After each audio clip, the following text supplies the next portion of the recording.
दोस्तों इस वीडियो में मैं आप लोगों से बात करूंगा 3 ऐसी कंपनियों के बारे में जिनके ऊपर आज के डेट में इंपॉर्टेंट अपडेट आया तो ये अपडेट आप लोग को पता होना चाहिए और इनका जो रिएक्शन है वो आप लोगों को सोमवार को मार्केट में देखने को मिलेगा। तो क्या न्यूज़ है, क्या अपडेट है, सब कुछ यहाँ पर मैं आप लोगों से डिटेल में डिस्कस करूंगा, तो इस वीडियो को आप लोग पूरा देखना, ध्यान से देखना। तो सबसे पहले आप लोग देख सकते हो फैबटेक टेक्नोलॉजी लिमिटेड, आप लोग को इस कंपनी का नाम देखने को मिलेगा।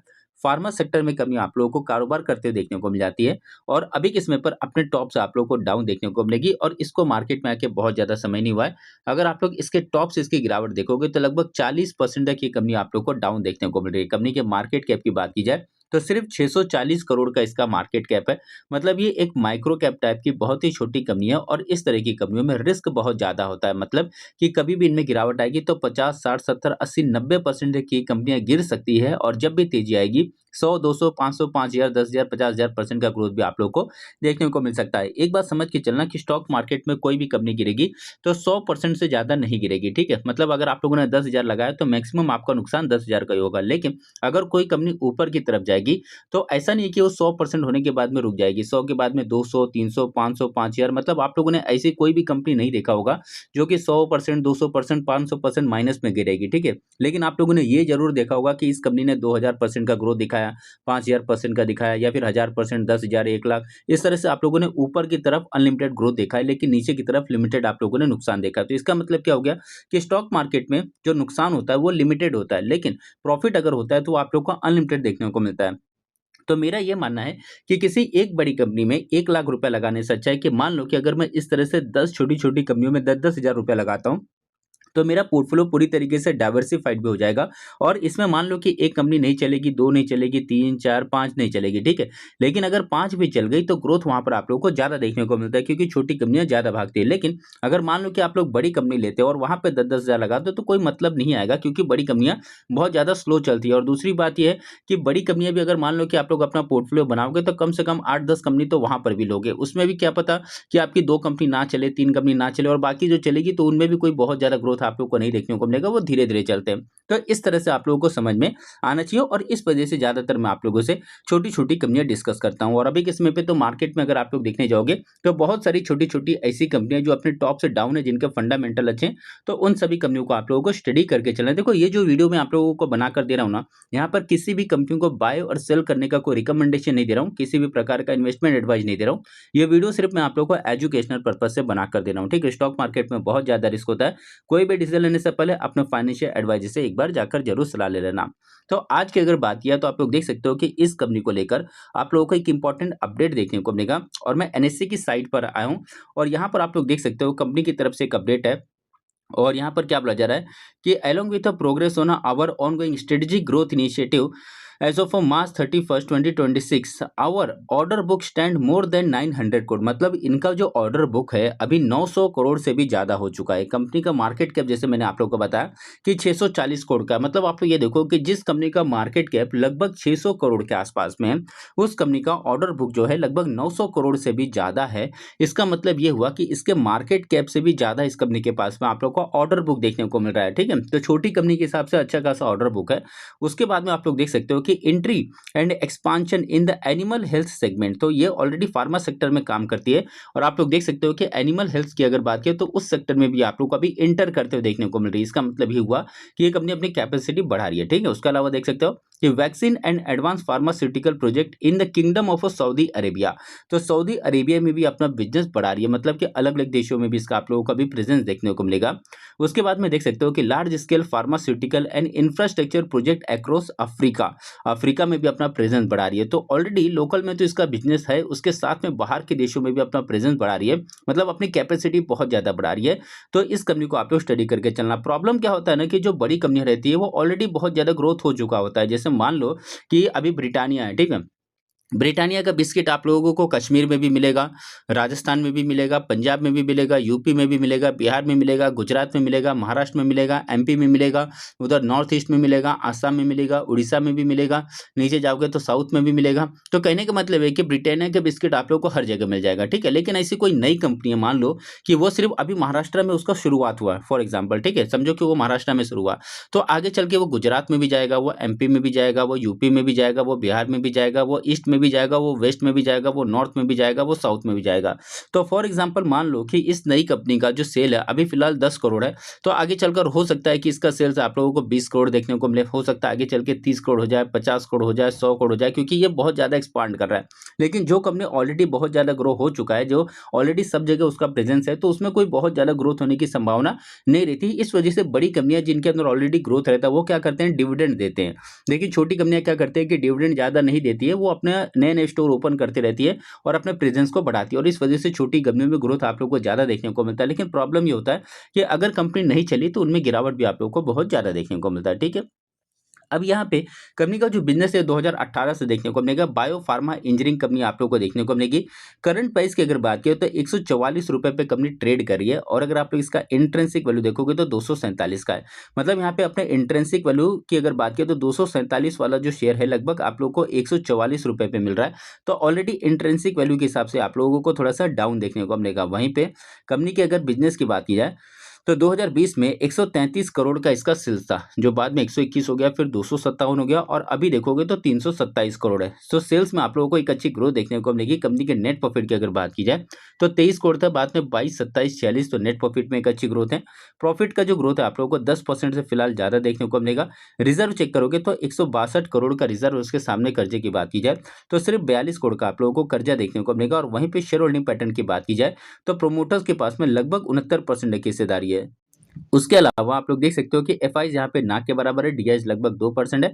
पब्लिक होल्डिंग आप लोग को 29% तक देखने को मिलेगा। आप लोग देख सकते हो कि ये इस कंपनी की साइट है, एक बार आप लोग इसकी साइट पे विजिट करना।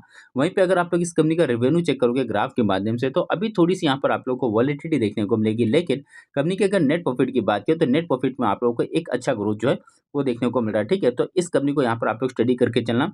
फैबटेक technology limited is a strategically positioning itself as a global life science infrastructure platform with a plans center on a high growth emerging market and expanding its service portfolio as of early 2026। तो ये company अपनी capacity बहुत ज़्यादा बढ़ा रही है। आप लोग देख सकते हो कि जोग्राफिक एक्सपांशन की अगर बात करें the company is intensify its focus on the MENA Middle East and North Africa GCC Gulf Corporation Council and eco zone region which currently contribute about 78% of its revenue. Africa की बात की, जैसे मैंने आप लोग को ऑलरेडी बताया कि अफ्रीका में भी अपना बिजनेस बढ़ा रही है। यूरोप की अगर बात करें तो देख सकते हो यूरोप में भी आप लोगों को इसका बिजनेस देखने को मिलेगा। तो बहुत सारी चीजें कंपनी अपने प्रेजेंस को बहुत ज्यादा बढ़ा रही है, इसके ऊपर आप लोगों को फोकस बना कर रखना। उसके अलावा देख सकते हो कि केपी ग्रुप के साथ में भी इसने अपना पार्टनरशिप करके रखा हुआ है। ठीक है, तो इस कंपनी के ऊपर आप लोग को स्टडी करके चलना। ये सबसे पहली कंपनी थी। उसके बाद में दूसरी कंपनी की अगर बात करें तो सेनको गोल्ड एंड डायमंड लिमिटेड आप लोग को इस कंपनी का नाम देखने को मिलेगा। ज्वेलरी सेक्टर में इस कंपनी का बिजनेस है। आप लोग देख सकते हो कि इसका ग्राफ मैंने ओपन किया हुआ है, और ये कंपनी अभी अपने टॉप से लगभग पकड़ लो कि 60% देखिए यहाँ पर आप लोग को गिरावट देखने को मिलेगा। तो ऑलरेडी बहुत ज्यादा गिर चुका है। कंपनी का मार्केट कैप 4,700 करोड़ का, ये भी एक छोटी कंपनी स्मॉल कैप है। और इस कंपनी को लेकर आप लोग को आज के डेट में एक अपडेट देखने को मिलेगा कि Senco gold limited delivered exceptional financial performance with 46% year revenue growth in Q4 FY26। मतलब यहाँ पर देख सकते हो कि 46% का कंपनी का जो सेल्स है वो बढ़ा हुआ है। हर एक कंपनी की बात की ज्यादातर कंपनियां क्या करती है कि रिजल्ट आने से पहले अपने सेल्स का डाटा बताती है। तो इसने ये बताया 46% का ग्रोथ है। अब इसके रिजल्ट आप लोगों को मतलब कुछ दिन में आते हुए देखने को मिलेंगे।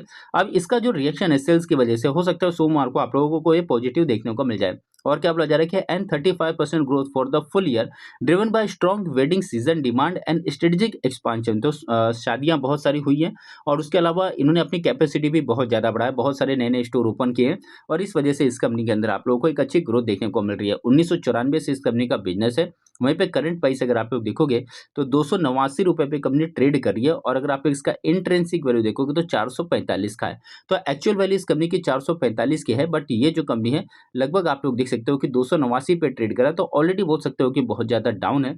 वहीं पे अगर आप लोग इस कंपनी का सेल्स चेक करोगे तो 2018 में 2200 करोड़ का इसका सेल्स था, जो बाद में 2400 करोड़ हो गया, फिर 2400, 2600, अभी के समय पे लगभग 7700 करोड़ का आप लोगों को इस कंपनी का सेल्स देखने को मिलेगा। आप लोगों ने कंपनी का मार्केट कैप देखा कि 4700 करोड़ का इस कंपनी का मार्केट कैप है। ठीक है, लेकिन जिस कंपनी का मार्केट कैप लगभग 5,000 करोड़ के आसपास में, उस कंपनी का सेल्स 7,500 करोड़ का, मतलब सोचो कि इसके मार्केट कैप से भी ज़्यादा इस कंपनी का सेल्स आप लोगों को देखने को मिल रहा है। मतलब ये हो गया कि ऑलरेडी ज्वेलरी सेक्टर में बहुत ज़्यादा तेज़ी थी, इस वजह से इस कंपनी के अंदर आप लोगों को गिरावट देखने को मिला। पूरा मार्केट डाउन है, इसकी वजह से गिरावट है, लेकिन आगे चलकर हो सकता है कि इसके अंदर आप लोगों को अच्छी ग्रोथ देखने को मिल जाए। कंपनी के नेट प्रॉफिट की बात की जाए तो 161 करोड़ था, बाद में 189, 165, 485, तो ग्रोथ यहाँ पर आप लोगों को बढ़िया देखने को मिलेगा। टीटीएम की बात की तो 246% की रफ्तार से आप लोगों को बढ़ते देखने को मिला। रिजर्व चेक करोगे तो 2044 करोड़ का रिजर्व है, उसके सामने कर्जे की बात की जाए तो 2400 करोड़ का आप लोगों को कर्जा देखने को मिलेगा। शेयर होल्डिंग पैटर्न की बात की जाए तो प्रोमोटर्स के पास में लगभग 64% की हिस्सेदारी है। एफ आई यहाँ पे 8.5%, डी देख सकते हो 12%, पब्लिक होल्डिंग आप लोगों को 15% तक देखने को मिलेगा। तो इस कंपनी के ऊपर आप लोगों को फोकस बना के रखना है। आप लोग देख सकते हो कि ये इस कंपनी की साइट है और अलग अलग तरह की जो ज्वेलरीज होती हैं उसमें इस कंपनी का आप लोगों को बिजनेस देखने को मिल जाएगा। वहीं पे कंपनी के अगर रेवेन्यू की बात या ग्राफ के माध्यम से, तो आप लोग देख सकते हो कि कंटिन्यू यहाँ पर आप लोगों को एक अच्छा ग्रोथ देखने को मिल रहा है। कंपनी की अगर नेट प्रॉफिट की बात की जाए तो नेट प्रॉफिट एक समय पर अच्छा चला था, अभी डाउन है, लेकिन आगे चलकर हो सकता है कि यहाँ पर भी आप लोगों को एक अच्छी रिकवरी देखने को मिल जाए। Senco gold and diamond is executive an aggressive growth strategy to transform from a regional leader in eastern India into a dominant national player. तो ये कंपनी अभी ईस्ट में ज़्यादा देखने को मिलेगा, जैसे कि बंगाल हो गया या फिर नॉर्थ ईस्ट की बात किया, वहाँ पे ज़्यादा प्रेजेंस है, लेकिन आने वाले समय में ये पूरी इंडिया में अपना प्रेजेंस आप लोगों को बढ़ाते हुए देखने को मिलेगा। As of April 2026 the company is targeting over 8,000 crore in revenue. मतलब देख सकते हो कि जल्दी इनका जो रेवेन्यू है वो 8,000 करोड़ तक भी जा सकता है। और मैंने आप लोगों को ऑलरेडी अपडेट किया कि इसका मार्केट कैप इसके रेवेन्यू से काफी आप लोगों को कम देखने को मिलेगा। National retail expansion, Senco is rapidly expanding its footprint aiming to open 20 new showroom in FY26। मतलब इस साल की अगर बात की जाए तो 20 नए शोरूम ये ओपन कर सकती है और उसके अलावा will push it's total network beyond the 200 store milestone. तो और आने वाले समय में ये 200 स्टोर को ये कंप्लीट कर सकती है। ज्योग्राफिक शिफ्ट की अगर बात की जाए, अ की long term goal is increase the revenue share from non east India market to 40% by FY30। तो 2030 तक इनका टारगेट है कि ईस्ट से निकल के पूरी इंडिया में आप लोगों को जाते हुए देखने को मिलेगा। ठीक है, अलग अलग कंपनियों का इन्होंने एक्विजिशन भी करके रखा है। उसके अलावा बाहर के देशों में भी इस कंपनी का आप लोग को काम देखने को मिलेगा, तो इसको भी आप लोग स्टडी कर सकते हो। देख सकते हो कि यहाँ पे दुबई हो गया या फिर अगर सऊदी अरेबिया की बात की तो वहाँ पर भी इसका आप लोग को बिजनेस देखने को मिल जाएगा। तो इस कंपनी को भी आप लोग स्टडी करके चलना। उसके बाद में दोस्तों जो अगली कंपनी है एसीएस टेक्नोलॉजी लिमिटेड, आप लोग को इस कंपनी का नाम देखने को मिलेगा और आप लोग देख सकते हो कि इसका ग्राफ मैंने ओपन किया हुआ है। ये अभी तक पॉजिटिव चल रहा है, इसको भी मार्केट में आके बहुत ज़्यादा समय नहीं हुआ है। कंपनी के मार्केट कैप की अगर बात की तो सिर्फ 220 करोड़ का मार्केट कैप है। मतलब क्या हुआ कि एक माइक्रो कैप टाइप की बहुत ही छोटी कंपनी है और इस तरह की कंपनियों में रिस्क बहुत ज़्यादा होता है, लेकिन रिवॉर्ड भी आप लोग को बहुत ज़्यादा देखने को मिलता है। और इसके ऊपर क्या अपडेट है कि ACS technology has formalised an exclusive strategic partnership with UAE based तो हेल्प एआई एमरेट टेक्निकल सॉल्यूशन। दोस्तों आप लोग देख सकते हो कि यूएई की एक कंपनी के साथ में इसने अपना पार्टनरशिप किया, becoming the exclusive pan India reseller and implementation partner for AI and IoT solution. The partnership cover government defence enterprise and commercial segment offering smart city platform, computer vision system, IoT tracking solution and data intelligence. तो देख सकते हो data intelligence हो गया, defence हो गया, computer vision हो गया, इस तरह के बहुत सारे लेटेस्ट काम ये कंपनी आप लोगों को करते हुए देखने को मिलेगी और इसकी वजह से इन्होंने अपना पार्टनरशिप करके रखा है। ACS technology limited is in the business of a system integrated security and surveillance IoT solution software product and services in the area of information technology. तो यहाँ पर आईटी सेक्टर की बात की तो उसमें इस कंपनी का बिजनेस है और उसके अलावा देखा जाए तो आर्टिफिशियल इंटेलिजेंस में भी कंपनी काम कर रही है। करंट प्राइस की अगर बात की जाए तो 36 रुपए पे कंपनी ट्रेड कर रही है और अगर आप इसका इंट्रेंसिक वैल्यू देखोगे तो 33 का है। तो मतलब ठीक ठाक लेवल पर है, बहुत ज्यादा ऊपर भी नहीं है, बहुत ज्यादा नीचे भी नहीं है। और अगर आप लोग इस कंपनी का सेल्स चेक करोगे तो 69 करोड़ का सेल्स है, बाद में 82 हो गया, 127 हो गया और अभी के समय पे 184 करोड़ का आप लोग को सेल्स देखने को मिलेगा। कंपनी के नेट प्रॉफिट की बात की जाए तो 3 करोड़ से बढ़कर 8 करोड़ पर आ चुका है। ग्रोथ यहाँ पर आप लोग को बढ़िया देखने को मिलेगा। प्रॉफिट के ग्रोथ की बात की जाए तो 3 साल में लगभग 686% की रफ्तार से आप लोग को बढ़ते देखने को मिला। बैलेंस शीट चेक करोगे तो 41 करोड़ का रिजर्व और उसके सामने कर्जे की बात की हो तो 41 करोड़ का आप लोग को कर्जा भी देखने को मिलेगा।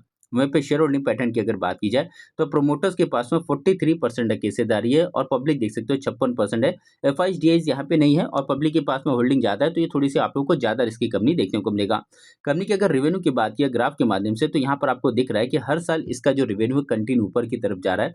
कंपनी के नेट प्रॉफिट की अगर बात की तो नेट प्रॉफिट भी आप लोग देख सकते हो अच्छी तरीके से ग्रो कर रहा है।